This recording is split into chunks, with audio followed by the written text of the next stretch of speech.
Hello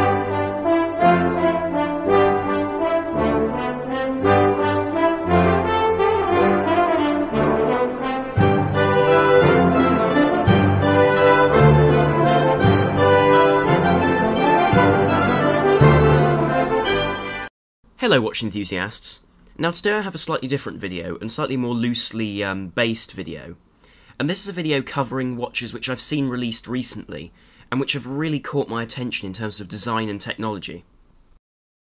These are also watches which I think are interesting additions to brands' ranges and good value for what they offer, and equally have beautiful and very individual design. Now this first watch is a really beautiful piece, and one which I'm genuinely considering to buy myself in the next 6 months or so, 6 months of the channel, I suppose. And it's called the Tissot Heritage 1936, and it's a 45mm watch, which is based on the post First World War pocket watch wristwatches, which were pocket watches where bars were welded or soldered to the case in order to make them wearable on the wrist. Now, due to the fact that this watch is based on a pocket watch design, it has that traditional sub-second style of second hand, and equally those slightly Breguet-esque minute and hour hands. Equally, it has this very large enamel dial, which gives a really nice gleam and shine in the light. Now that flattened onion crown is also a beautiful feature on that fully polished stainless steel case, because it gives grip and ease of use while remaining quite flush to the case, because due to the fact that this watch is a 45mm watch, it's already a very cumbersome piece, so the addition of a large onion crown would just make the whole watch a bit overpowering. Now often with timepieces like this, it's seen as a bad thing to have a single finish case. It's seen as something that saves money and is used to make a watch cost effective to produce. Longines have received a lot of criticism for having primarily single finished cases for this particular reason.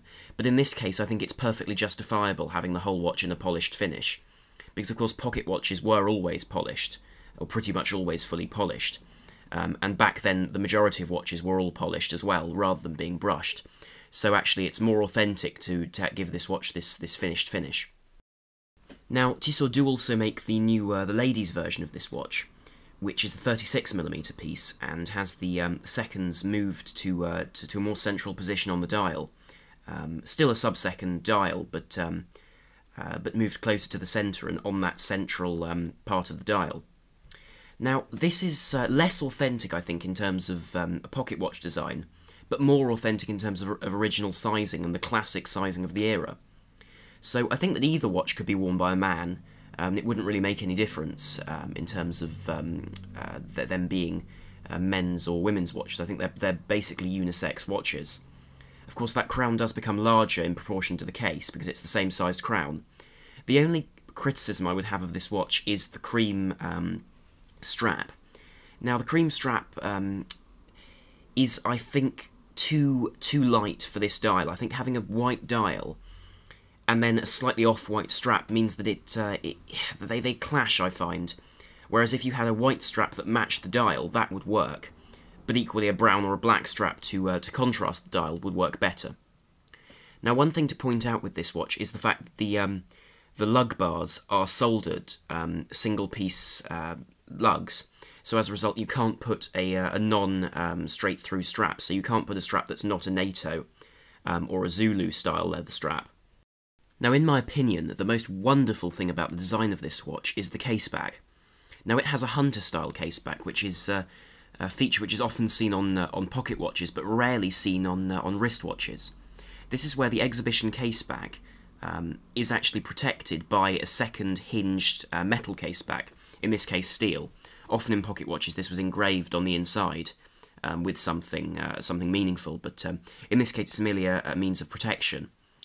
And considering it has a straight-through strap, I think this is a really wonderful addition to the watch, and it really gives character to an already very individual timepiece.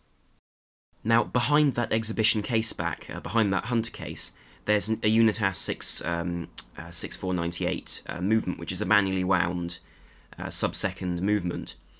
And in my opinion, this is a very well-rounded movement and a very high-quality one that can be serviced very easily. But actually, one nice touch on this watch is that all the bridges have been finished and decorated with blued screws everywhere, and a unified design of decoration in those Geneva stripes to the back of the bridges. Now that's something that one would rarely see for the price this watch is selling for, which is £745.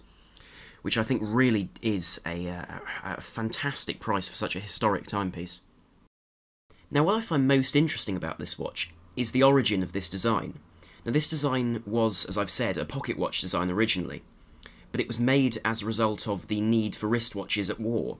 So, some way through the First World War, soldiers realised that actually having to pull out a pocket watch to tell the time was very inconvenient while wielding a machine gun, for example, or a rifle. With both hands. So as a result, these wristwatches were created where one actually just soldered these bars onto the case of a pocket watch to make them usable on the wrist. Now, two new watches from Oris have also caught my attention, and both are from the Diver 65 range, which is the vintage range in Oris's lineup. Well, their lineup of dive watches anyway. And the new version is the 42mm green dial version. Now, green dials are rarely seen apart from on some Rolex Submariners. Usually dials remain black or blue. Whereas in this case, Oris have actually gone for quite a deep British Racing green sort of colour on the dial of their new 65. Now this is the 42mm version, so it has the simplified dial layout at least, with the simple numerals or rather indices.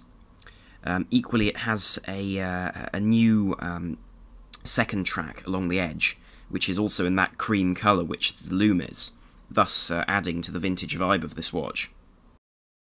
Otherwise, this watch is much the same internally. It's the same Sleater SW200 with those 26 jewels inside it, and it's a reliable and easily serviced movement, but from the 42mm version I would have appreciated to see an ETA 289 series movement, just to show that they were, or not an ETA 289, but the Sleater equivalent, just to show that they're really upgrading the technology for this slightly more expensive version. Now, what I like about this green dial is that it differentiates the watch from other vintage-style divers which have come out recently, because most of those have black dials or blue dials, whereas this green is very, very rare, and as I've said, is seen very, very rarely on dive watches, leave alone vintage-styled ones. Oris do also offer this on a number of different straps and bracelet options, and they're all lovely and beautifully made. I know that they're NATO straps with they actually have a deployant clasp on them, making them somewhat more wearable on a day-to-day basis. Equally, their distressed leather straps give a very old-fashioned look to the watch, but I think the two that best suit this watch are the bracelet and that rubber tropical strap. Now, their bracelets are very attractive in that they taper down to 16mm at the clasp, making them altogether very, very delicate and wearable, but while also retaining a certain rugged strength, which is appreciated in a £1,200 watch. Now, again, the rubber tropic strap is one which I've always liked.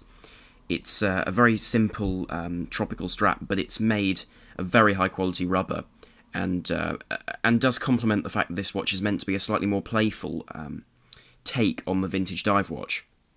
However, along with the release of the green dial 42mm version, it's actually the 40mm topper version, which is the one which catches my attention. Now, this is the 40mm original size of the case that the 65 had when it was first released, which I personally found more delicate and more appropriate, really, for a vintage diver. But that's just my opinion. But I think that people will appreciate the fact there's no date on this version anymore, which means that that second track isn't broken anymore, and is left whole, which is again a detail which I appreciate. Now, I should point out this is made for a particular seller, Topper, so it can only be bought via them. and it was made specifically for them by Oris. Equally, the bezel is no longer PVD finished, which is again something which I like, because I found that PVD finishes on bezels, because they're exposed, if you're using them heavily, can catch on things and be chipped.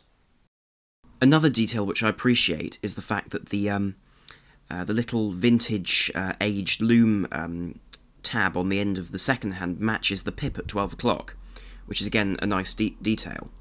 They've also replaced the 100 meters on the dial with anti-shock 26 joules, which mimics the original anti-shock 17 joules of the vintage 36mm diver. Now, what I like the most about this watch is the fact that it mimics the original very closely, and is really what I would have hoped for the 65 from the very first version. I think it's simpler and really harks back to the original much better than the previous versions. Now, the final couple of watches are from Christopher Ward, which is a brand which has grown immensely recently, and in recent years, due to, in fact, the quality of their products being extremely high for the price point. And though their resale has never been brilliant, now it really is picking up. Now, this new watch from them is this C65 Trident Heritage, which is, I suppose, the Aquaterra to the original C60 Trident's Planet Ocean, if you will. But I think it's far more than that, because it's a rugged dress watch, which will also work as a field watch.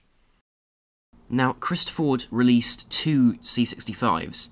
They released the Mark II new version, which has, in my opinion, a somewhat boring design. But then this vintage version I found in 38mm to the Mark II's 43 to be a really interesting piece. Now, the reason why I find this watch so interesting is the fact that it's a 38mm 150m watch, so it's very water resistant for its design and its size, but equally has a certain casual look with that distressed leather strap and that aged loom on the dial. To me, this watch also has a very balanced design, and that's because it has the Christopher Ward logo on the left-hand side and the date on the other, and then the automatic at the bottom, but then those double strakes of loom at the top, meaning that there's something in all four corners of this watch, making it a very balanced design and altogether a very pleasing one to look at. Another touch on this watch, which I really do love, is the fact the sides of the case and the tops of the lugs are brushed. Equally, the bezel is also brushed. The only polished bits are around the crown guards, and those little strakes and those bevels going down to the bottom of the lugs. And this means that the watch will be much more resilient to scratches, and the scratches will be less visible.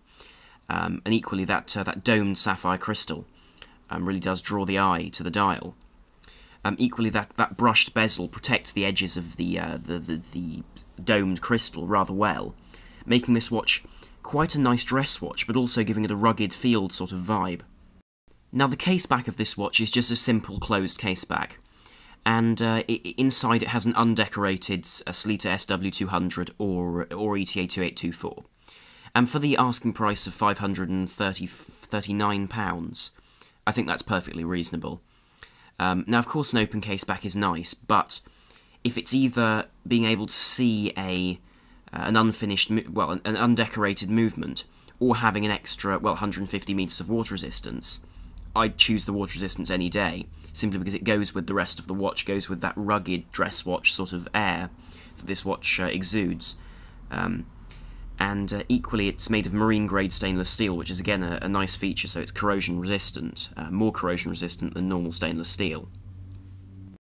Finally, Christopher Ward have also come out with the C8 Power Reserve chronometer, which is another watch which I think is worth mentioning on this, in this video, because this is quite an interesting watch, because it has their in-house manually wound movement, and which really is decorated. They've PVD'd the movement itself. But you'll see that in a minute with the view of the back of the watch. Now, the whole case is a PVD finish, and this is clearly an aviation piece because of that large crown and those highly legible and loomed hands. Now, the details, though, on this watch are what I think are the most incredible. It has the power reserve indicator at 9 o'clock, and then sub-seconds at the bottom. The date window is also an interesting design, so it has a loomed patch beneath the beneath the section that line up with the date even. And the date wheel is actually a cutout, so only the date which the day happens to be will actually be shown with that white underneath it, which means that you can still see the wheel, but you can clearly identify which number is the date, which I think is something that I haven't seen before and is a very interesting feature. Now, what I find incredible about this watch is the price. It's £1,550, which for a COS chronometer in-house movement which is decorated with 5 days of power reserve and a power reserve indicator, is frankly incredible, considering the fact that, for example, Oris sell a very similar watch, except it doesn't have the sub-seconds, for £4,000. Now, of course, Oris have more prestige and a longer brand history, but it's still incredible that it costs over twice as much. Now, at the back of the watch there is a sapphire case back with a PVD finished movement, so all the bridges are PVD finished, and then all the parts that you can see are decorated and finished nicely. So, for example, the two spring barrels there, you can see quite clearly that you can see where the springs are, and they draw attention to those by cutting out the bridge above those, and then also showing you the little balance wheel oscillating in the bottom right hand corner of the wristwatch. Anyway, I'll just finish on a picture of that Christopher Ward dial. So thank you very much for watching. I hope you enjoyed this video. It was just a roundup of new watches which I find particularly interesting on the market at the moment. So thank you very much for watching. If you did enjoy this video, then please like, share and subscribe to help this channel and see more content in future. Any likes and subscriptions are always appreciated. So thank you very much for watching. This is I'm on the Watch Guy, over and out.